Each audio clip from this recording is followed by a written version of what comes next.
بدي بدي بدي مصدام منو قلبي پاک وندا وسا صدا جدو جلال ما جدو جلال ما دسمش بیو و یه قول و دانگاد قدیو کنکور میا کنکور میا دومانو تاوکی گروتی در رو رادا اما چغه پواران ما برده برای جوزا ما چغه دسو دکوان برنو ونگی نوتانا چغه ینو چغه نشیا بتنی برای جوزا ما برده کرده کو کاتویا Tuzga meytanı Mehmet Lükuza Mehmet Lükuza Hormesku veji ser salonda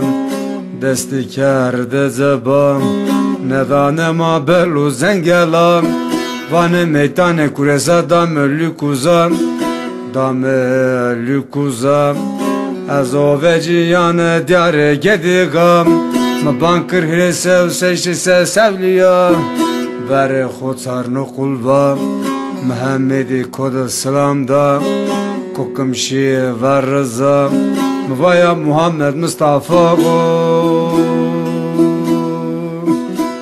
دردم ره تچه برنا نایپرا تچه برنا نایپرا کوکم بیکچی کوانو تپیا بیکچی کو آویجا سولدا çar kose dinam Ko geri sandı kerdi vam Tozıkı kerdi tımanı mam Bozatlı hızırı boğazlı huzurda Mederdi hudzırı va Ben Haşim Kızılkan Kureyş Baba Ocağın hizmetçisi olarak görevime devam ediyorum. Kureyş Baba'nın asıl bizim dedelerin Orta Asya, İran, Horasan Antep ve Adıyaman boylarından böyle dağılarak bölgelere gelmiştir. Kureyş'in geldiği tarihler Selçuklu dönemi. 1280 yıllar yani. O ata dedemize Antep Yavuzları Karakayabaşı köyü. Şu anda ata dedelerin şeyi orada. Kureyş Baba 1280 geldiği dönemler Selçuklu dönemidir. Kayaların, kalelerin, mağaraların yerleşim alanı olduğu yerlerdir. Ve kubbelerin olduğu yerlerdir. Kureyş'in geldiği yer Bağın, kaplıcaların olduğu yer, yani Çelekaş dediğimiz yer. Onun arasında bir taşı oyup içinde kaldığı yerdir. Ona çile taşı derler. Kureyş Baba'nın o dönemlerde Selçuklu hükümdarı olan dönemlerdir. Yani o dönemlerden daha sonra Akkoyunlar, Karakoylar, Ecemler, Mezopotamya, yani bir sürü şeyler gelmiş. Yani geldiği dönemler o dönemlerdir. Kureyş Baba geldiği dönemlerde işte oraya yerleşir, orada kalır. Dönemin hükümdarı Alaaddin Keykubat, yani kalelerin olduğu, yani zaten orada kale de var. Bağın kaplıca hemen yan tarafında. Eskiden o kale yani bizim dönemimizde ayaktaydı ama şu anda tabi kalıntıları duruyor. Tabi zaman aşılmış, tarif edilmiş, yani bir yani genel duruyor şeyleri falan. Yani parçalar, giriş yerlere, çıkışı yani çıkıp ziyaret edebiliyorsun yani. İşte Alaaddin Keykubat diyor ki böyle bir zat gelmiş buraya. İnsanlara gidiyor, yani bir nevi doktor o dönemin olan şifa veriyor, şeyi veriyor. Hasta olan gidiyor köyünden cem yapıyor, cemaat yapıyor. İşte padişahın o dönemki Alaaddin Keykubat'ın kulağına giderek o zaman kendi yeni şeylerine, Yeniçeri'ne emir verir. Yani bir derler ki kışın Zempere ayında bahçeye gidiyor. Yani bir de o nasıl oluyor da bu kışın Zempere bahçe falan. İşte emir ver yerin içine gider getirirler. Getirirken o zaman gelek derler yani kayık gibi. Onun üzerine giderken elini suya daldırır çeşitli meyvelerle padişahın huzuruna çıkar. Padişah sonra ya senin il misin, cin misin? Yok de ben senin yani cambaz mısın yani bizim inançla onun inancı tabii onlar sırrı kerametli insanlar. Yok diyor ben bir yayınladım. O zaman kendisine sual yapar, sorgu sual. İşte bu zaman der ki madem sen şeysen seni fırına atalım. İşte der ki benim boynum kıldan incedir. Madem siz bir yapıyorsa ben o zaman adı fırını iyice kırsana yanındaki hizmetçiyle Derösker denen bir zatla birlikte fırına sürer. Arada 2 saat, 2 gün, 2 gece çıkıyor. De açın fırını der. Açar fırındaki her tarafından şeyin içine buz tutmuş. Kureyş Baba diz çökmüş. Aksakallı gibi duasını yapıyor. O diğeri de küllenmiş. Tabii ilk başta sorguyu ona yapar. Derösker'in zaten. Der ki ne oldu? Siz niye yanmadınız falan? İşte anlatır. Der ki siz bize fırına sürdüğünüz zaman Kureyş Baba bir kartal gibi olur. Kanatları fırını soğuttu. Siz eğer yani kapıyı açmadınız bir soğukta donacaktım. O zaman dönemin hükümdarı Alaaddin Keykubat pirim ben ettim sen etme. O zaman der ki sana bağ, bahçe, ilçe nereye istiyorsun yani gümüş, sikke, altın teklif ederse kabul etmez. Der ki beni hangi közle attıysanız ben közle yaktıysanız beni o közümü atarım nereye düşse orada mekan kurarım. Rivayete göre o tepeye gelir yani Jargot denip oradan buraya közünü atar gelir burada düşer buradan mekan kurur. Buradan mekan kurur. Burada kalır. 5 tane oğlu olur burada. Bir Şahaydar yani düzgün babadır. Bir derviş mevali. Bir derviş Mesutolu. Bir derviş Kut. Bir de derviş Mahmut. Derviş Mahmut bizim dedemiz yani o şeyin.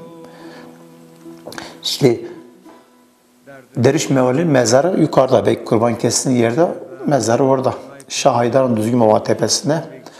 Derviş Mahmut'un mezarı Kavakha Diyozan'ın diye şu anda mezar orada. Derviş Kud'un da bizim komşuların evden olduğu orada Çeşme Kud derler. Yani. Kud'un çeşmesi derler şu anda. Mezar da orada.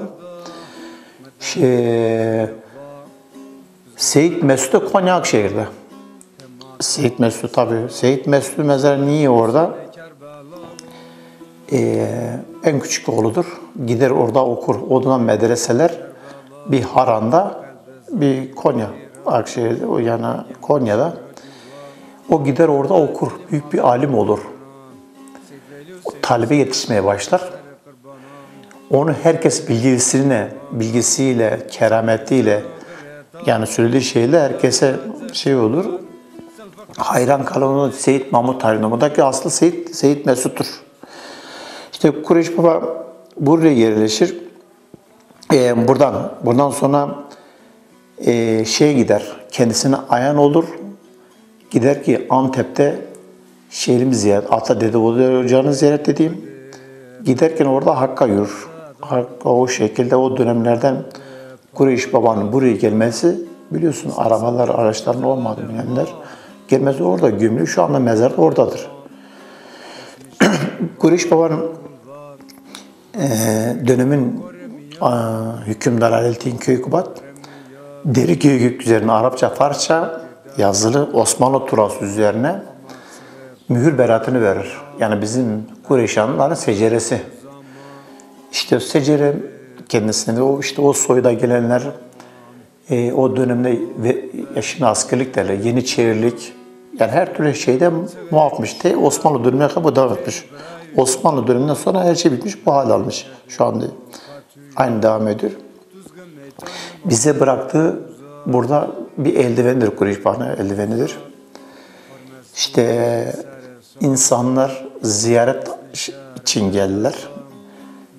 Verişli olanlar, yani hastası şey olan ne olan dileklerine gelirler. Burada biz bu eldiveni süreriz. Giderler.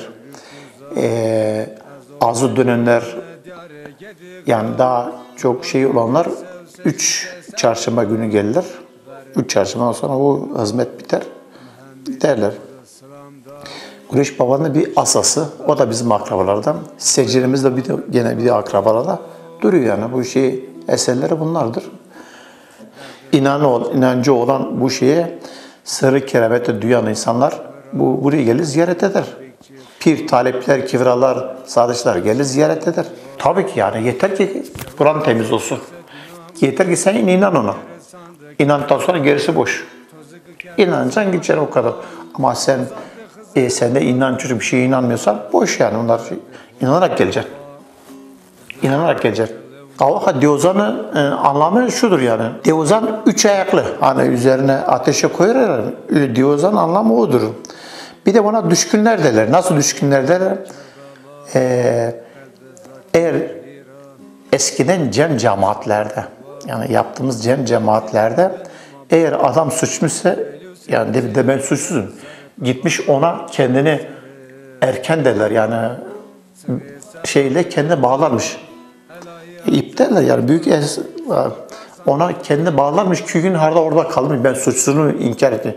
Güneşte kızgınlığı gibi ona bağlarmış kendine, ben suçsuzum diye davayı oraya vermiş yani. Onu o anlamı odur. Yani etrafı ona, o ağaca kendi bağlamış bile. Güneş Baba'nın o dönemlerde dibinde ateş yakıyormuş. Dibinde ateş sabah gidiyorlar ki o 3 ayaklı kabağın tepesinde.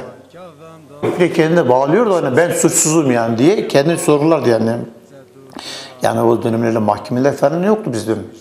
Der ki benim davam varsa ben giderim orada ona kendim bağlanırım ve orada davamı ona veririm. Eskiden mesela bir şey yaparsa adam lokmasıyla, kurbanıyla, suçsuz ya, diyordu ki ben gideyim ziyarete, Hevse Dev dedim. Tarihte buraya Hevse Dev'le, Mekane Kureş derler, Çirka Kureş, Deva Pili der, Kureyşanların köyü derler. Zeve bu şimdi Bucaklı. Yani zamanla bu tarihlerde ismi değişmiş.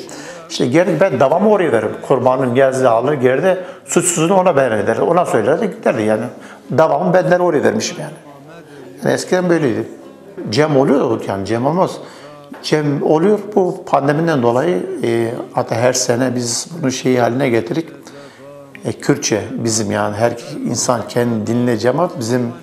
Bizim dedemiz mesela her zaman cem bağladığı zaman kendi diliyle cem yapıyor. Yani bizim dinlerden öyledir. Tabii yerden göre değişiyor.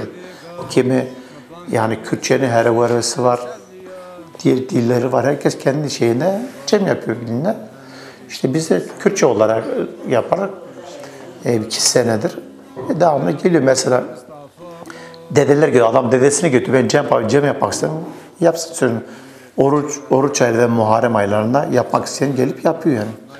Dedem yapıyordu o şeyi. Biz yetişme öyle talebe şeyi yapmıyor. Ama biz bilgi olarak, yol olarak her şeyi söylüyoruz yani.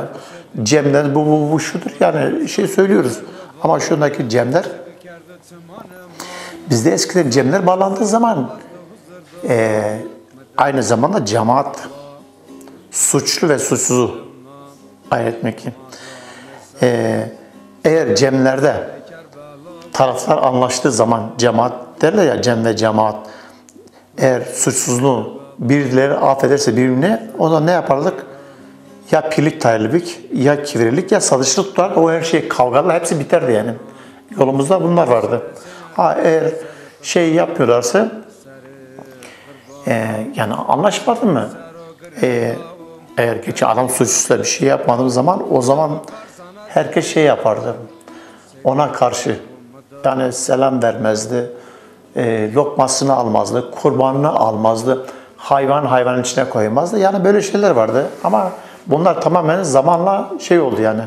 Yani cemle bir yere girip tabii girebilir, niye girmesin? Cem'in anlamı nedir? Cem'le gidip arınmak demek yani. Niye girmesin ki? Niye girmek bir? Eğer bak Cem'de konuştuğu zaman sorar. Siz bu şeyden var mı bir şeyiniz? Sorar yani, biz hatanız, biz günahımız bir şey varsa çıkın ortaya, bunu sorurlar yani. Cem'de bunlar soruluyor ya. Olamaz, hayır. Yani bizim eski cemlerimizde derviş olan cem bağlardı. Yani şimdi herkes dede olamaz ve pir olamaz yani. Tamam, Kureyş anlıyor. Biz bak dede Oğuzcan'da dedemiz cem bağladığımız zaman biz cem falan bağlamıyoruz yani. Biz sadece hizmet yükleniyor. O görevi görüyoruz yani. Ama zamanla her şey haline geliyor yani. Kalınsa bir şey haline geliyor. Öyle yani. En son bizim dedemizin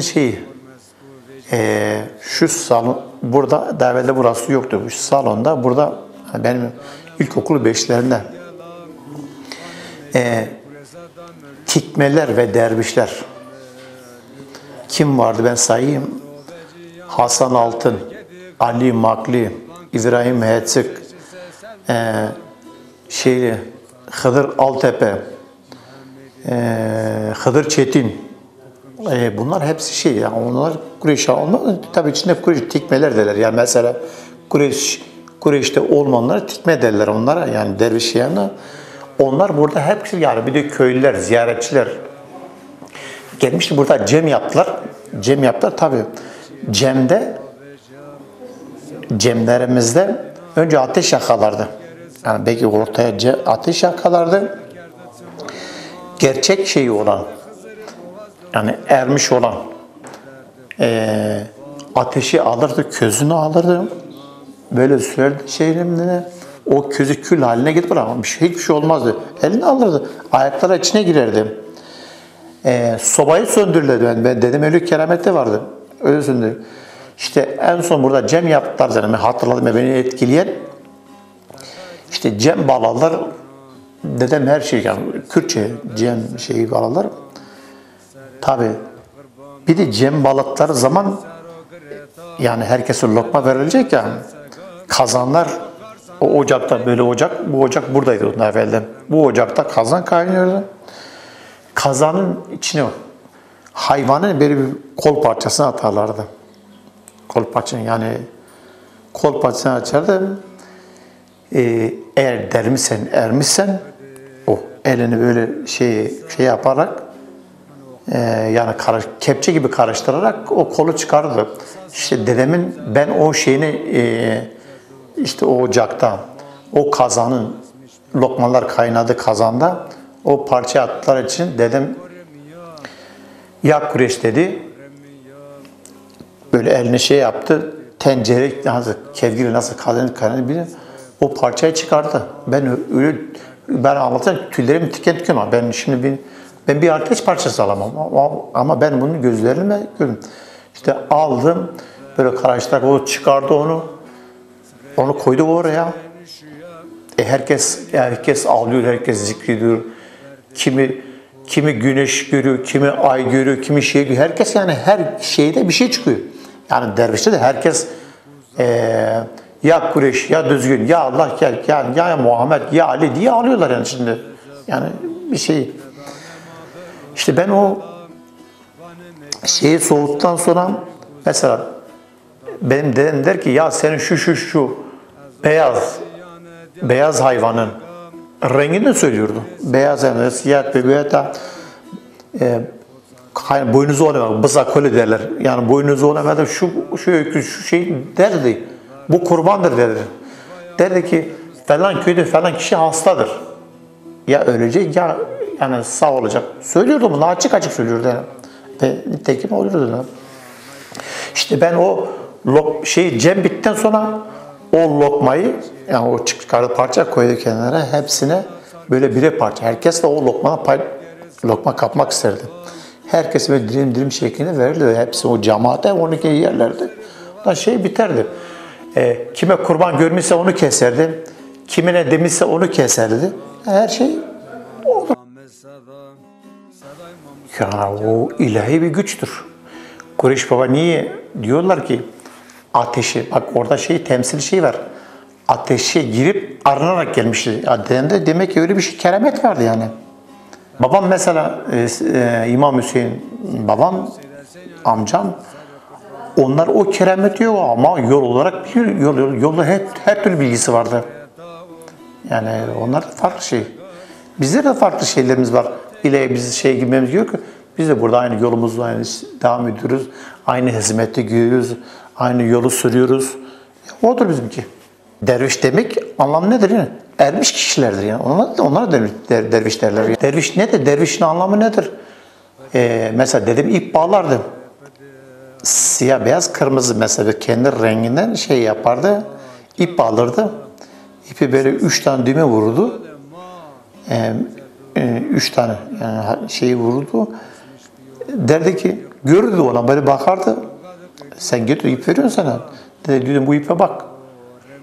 Gördü. Ben hastalığım budur derdi. Sen iyi olacaksın kötü. Aç yüzüne söylerdi yani bunları. Yani biz dervişin anlamı budur. Yok ben ip bağlamıyorum. Çünkü ben de o şeyi görmüyorum. O şefki yok yani ben iyi yani. Ya bizim eskiden yol sürüyorlar tabii bizimki amcama kadar gidiyorlardı. Yani tabii taliplerin her zaman arzusu pirin senede bir sefer ziyaret etmesidir. Ama talebi çok bunlardan. Bizler de okuduk. Herkes bir tarafa dağıldı. Kimimiz yurt dışında, kimi burada. Herkesin bir görevi onda. Yani o yolu onlar sürdü. Ondan sonra biz de gidiyorduk mesela bazen taliplerimiz var yani 100 ise belki de 2-3 tane ve 10 tane falan ancak yani gidiyoruz. Onlar geliyor. Yani öyle bir şekilde yani o hal aldı yani. Tabii yani pir talipsiz pir olmaz yani. Her iki tarafın bir şey olmaz lazım. Yani yok süren var yani bizim mesela biz gitmesek Kureyş evladı olan bir sürüleri var yani. Mesela Kureyşanlar kendi aralarında talipler demiş ki ya bu falan talibe sen bu falan talibi. Zamanla yani atadan dededen oğuldan ve devam etmiş yani böyle. Babam her taraf İstanbul yani ülkenin her tarafında nerede talipleri varsa gidiyordu mesela. Ve senenin yani 6 ayı sonbahar oldu gidiyorlardı. İşi bitti sonra gidiyorlardı. Talibe gidiyordu. Senede bir sefer tabii böyle dönüşüm olarak gidiyorlar. Kars'a gidiyordu mesela. Eskişehir'e gidiyordu babam. Erzincan, Muş, Vartu böyle Hınıs. O gider o şey dolaşırdı böyle. İstanbul. Çok hatta Almanya'ya gittiyse Almanya'ya gidiyordu. Seyit Bertal'ın oğlu. Bak mesela babam geldiği zaman herkes gelirdi buraya. Ya derdi ki Piro talip etmiş ya komşular şeyler. Kimi gelirdi o dönemlerde işte para kıtlığı vardı biliyorsun. Para verdi kendilerine. Kime getirmişse o zaman çoraplar verirdi. Gömlek vermişse onu verirdi. Ya o lokma çok şey dağıtar denildi. Kivray gelmiş bu bana para ihtiyaç vermiş. Mesela ben bir şeyi hatırlarım. Bizim kiramız mesela o dönemlerde abim yurt dışındaydı, geldi. Abim o zaman ilk Almanya'da çalıştığı dönemler 5000 mark getirmiş o zaman. Bak 5000 mark. Kiramız geldi, ikrar ya. Verdi. Öyle gitti yani babam ne istedi? Vermiş ya 5, 10, 20 o şeyle vermiş öyle gideceğim. Çok babam böyle şeylere çevrede sorabilirsin. Öyle eli açıktı. Kim geliyor onu veriyor, o veriyor. Kim gelmişse her şeyi vermiştir yani. Böyle lokma dağıtılıyor. Eşittir. Mesela bizde mesela bayanlara pek eskiden şey yapmaz ama biz her şeyimiz malı mülkü bayanlar kız kardeşi onlar da yok. Bizde eşitlik var. Yani kadın da bir anahtır, rehberdir. Yani diyoruz ya kadın bir anadır, rehberdir, mürşittir. Yani onlar olmaz. Yani kadına şey olmaz bizde yok asla. Niye yürütmesin ki? Kadın ana diyoruz. Ana Fatma diyoruz. Niye? Hazreti Ana Fatma diyoruz. Niye yürütmesin ki? Niye yürütmesin? Ermiş olan kadınlar vardır. Bugün Zarife ana diyoruz. Değil mi? Yani o da ana diyoruz. Yani Ana Fatma diyoruz mesela. Onlar da anaymış yani. Yol yürütmüşler bunlar. Niye ana diyor onlar? Anadır. Atıyorum ben bugün Haşim'im. Hanım ise daimi ölmüştür. Benim yerim niye yürütmesin ki? Anadır çünkü. Niye yürütmesin ki? Mesela biz hak lokması baba Mansurlara verir. Rayver Kazım bizim gelir. O öldü. Hanımı güldür. Hak lokması anadır. Yani sonuçta anadır yani. Niye olmasın? Cem'i de yürütür. Niye yürütmesin ki? Şimdi cem yapılırken bir erkekler mi katlıyor? Bütün şeyi takılıyor. Ana da yürütebilir. Niye oturmasın? Eğer o şeyi kendi yapıyorsa, hissediyorsa, o şeyini biliyorsa yürütebilir. Hiç sıkıntı yok orada. Ya tabii o yolu bileceksin. O yolu bilmen olmaz ki. Çünkü o cemde çıra uyandırması var, süpürgeci var, gözcüsü var. Yani o çeşitli görevler var. Değiş çalan olması lazım. Mesela hele eğer şimdi kalınsa herkes saz çalıyor. Yani derviş bizim yolumuzda eskiden derviş olan kendi rehber derviş olmak için muhakkak saz çalıp söylemesi lazımdı. Yani ermiş kişinin saz çalıp o hakka, o şeye gelmesi lazımdı ki onu yürüsün. Yoksa olmaz yani. Tabii. Dedim hatta curası var. Hani duruyor burada. O curayla çaldığı zaman yani sanki hani bir ork davul zurnadırlar yani her tarafı inletirdi. Ve çaldığı zaman sanki gök şeyi açıyor yani o şey. Ama bir de söylüyor diyor. Yol olarak söylüyordu.